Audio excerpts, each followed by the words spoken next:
18 turnovers. 18. The Lakers give the ball away 18 times in game one, and OKC turned those into 20 points. That is not just sloppy basketball. That is a scheme. OKC is doing this on purpose. Let me show you exactly how.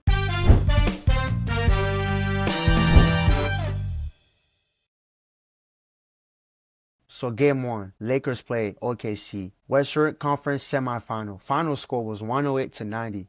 An 18-point beatdown. But if you watch this game and just said they got blown out, you missed out on everything. Because for 3 quarters, this was a fight. It was an 8-point game with under a minute left in the 3rd quarter.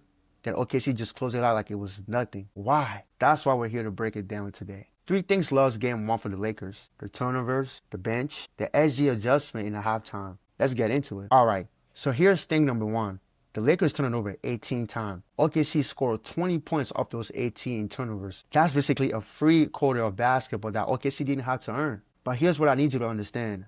This wasn't just sloppy passes. OKC designed this. They ran the whole defense to force turnovers in specific spots. Watch what they're doing to SGA. Yeah, I said SGA. Because if it him, he has 7 turnovers. 7. So how did OKC still win by 18? Because the Lakers had a plan on defense too. They trapped SGA every time he touched the ball. Marcus Smart was pressuring the ball. He was very amazing on defense. There was help side defensive crowd paying to make him throw it away early. And it worked. In the first half, SGA had 4 turnovers and only 3 assists. They held him to 7 shot attempts in the entire first half. That is elite defense from the Lakers. But the question is, so why did the Lakers still lose? They couldn't keep the ball on the other hand. They had it in their hands. Pick and roll and coverage transition, late shot clock, but they kept giving it right back. And every single time OKC got a free bucket off a turnover, that momentum shifted. But hold on. Before I go to point 2, I need to address the big elephant in the room. Y'all know what I'm talking about, Lu Dort. But we will come back to that. Okay, point 2. Nobody's talking about this enough. OKC bench outscored the Lakers bench 34-15.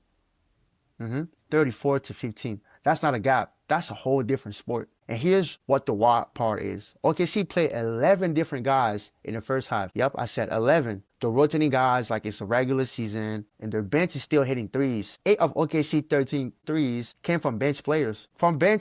Meanwhile, the Lakers bench put up 15 points. Their whole bench, the whole game. This is the depth problem nobody wants to talk about.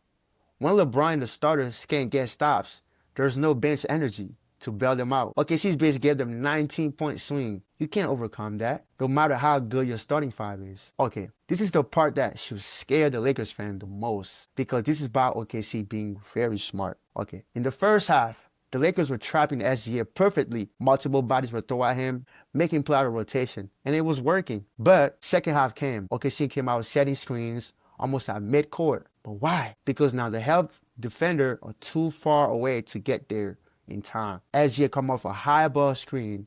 The Lakers can't send help fast enough, and suddenly he's got a clean mid-range or a step back with a space, a shot that we know he can make. LeBron actually figured out SGA passing angles and picked up couples, so the trap scheme wasn't useless. But OKC kind of adjusted faster than the Lakers could respond. And once SGA got comfortable, that game was over. And that is what makes OKC terrifying.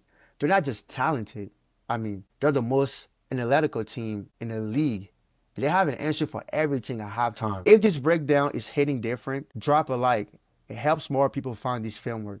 If you want to be part of the conversation, subscribe, and we break down the game from every angle. All right, back to it. Now, let me talk about what everybody on Twitter is losing their mind about. Yup, Lu Dort. Because I watched this game, and I watched the Reddit threads, and I watched the reaction, and there are 2 sides to this. Side 1 says Lu Dort is just physical. He's an elite defender, plays the game hard.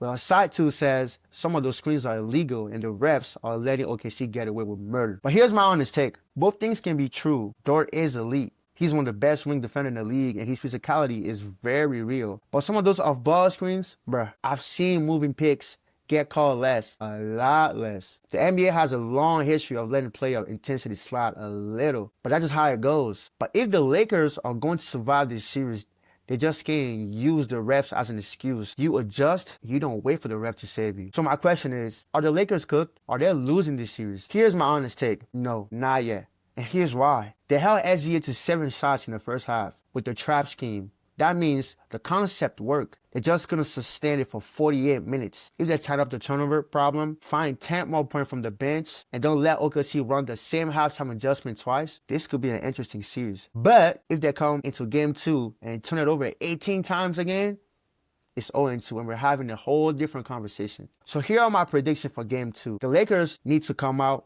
and be competitive, or they're going to go back home, be down 0-2, and going to have to win game 3 and game 4. But if I'm wrong, drop it in the comments. Tell me if I'm bugging. That's what the breakdown is for. Real conversation and real basketball talk. I will see y'all for game 2 breakdown. Peace.